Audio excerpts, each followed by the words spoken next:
Let me start with yours briefly, because some people might not be real clear about what a stage conception is, then we'll come back to how do you change these really difficult issues. I use Carol Gilligan as an example.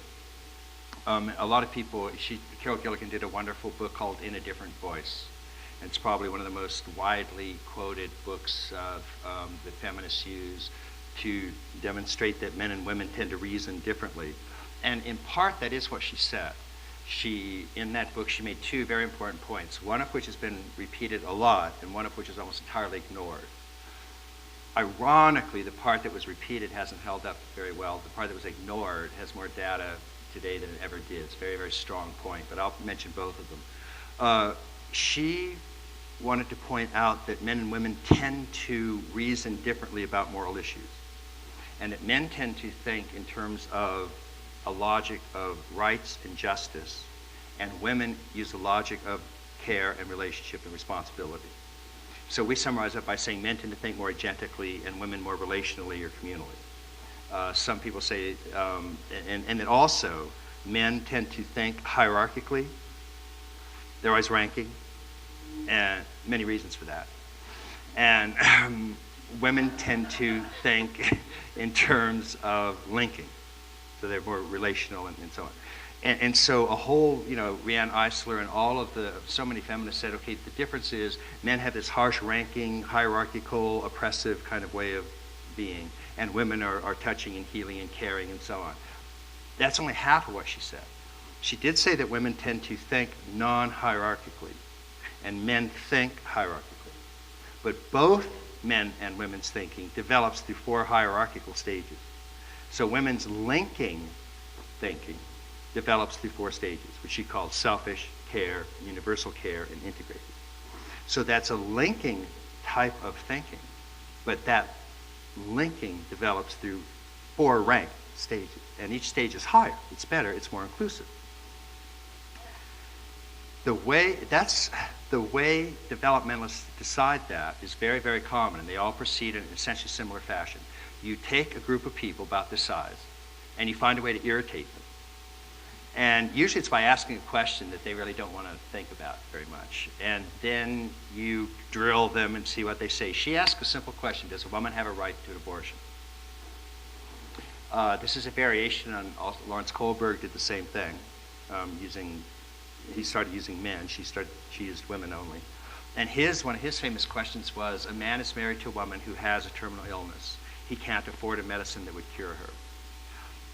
Local drugstore has the medicine. Does he have a right to steal it? So Kohlberg found that there were 3 main answers that were given. Yes, he has a right to steal it. No, he does not have a right to steal it. Yes, he has a right to steal it. So then you ask, okay, why? Because, those are... And the first yes is, well, he has a right to steal it. I have a right to steal the medicine because what I say is right, fuck you.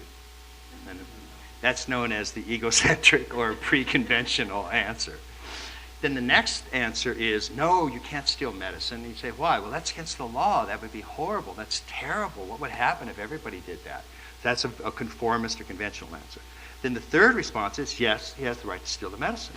And you say, well, why? He says, well, because life is worth more than $20 of medicine. Of course you have a right to steal it. So the first and third are the same. It's yes, no, yes. But it's pre-conventional, conventional, and post-conventional. Now, what you do then after you've asked people those questions is you follow that group over time, usually over a long time. What you find is that if somebody gives response 2 and they change, they always go to 3 and they never go to 1. In other words, there's a sequence. So we have stages. So once you've then determined that their responses have a direction, then that means their responses aren't just responses, they're stages. So now you have a developmental sequence of stages. And then usually what developmentalists do is they try to figure out the structure of the stage and they try to explain it and so on. Carol Gilligan did the same thing. And she found the same 3 stages. She later added a 4th. And it was basically selfish care, universal care, and integrated. So that's what a lot of these developmentalists are doing when they come up with the types of things we're talking about. Different questions are addressed to the different types of intelligences that human beings have. So Piaget asked people about cognition, which is, what do you see? Describe what is. Jane Lovinger asked people, of what is, what do you call yourself? So of everything you're aware of right now, what do you call you? Is this you? Is this you? Is it? Okay.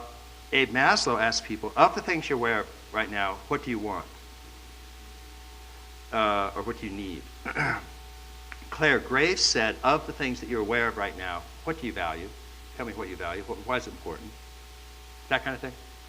So we have, from all of this research, we have what looks to be at least a dozen intelligences: cognitive intelligence, interpersonal intelligence, moral intelligence, values, and so on. This is the way people respond in different circumstances in the environment. Those intelligences develop through stages. The final thing we find is those stages are all roughly go through the same degrees of development. So the way we think of that is like a mountain with maybe 10 paths going up it. And so you can be at 5,000 feet, and all 10 of these paths can be at 5,000 feet, even though they're really quite different. So in one sense, these are different stages, but there's a sense in saying that if you're at 5,000 feet in one line, then there's an equivalent 5,000 around. So you can make comparisons between them. So that's the general stage conceptions.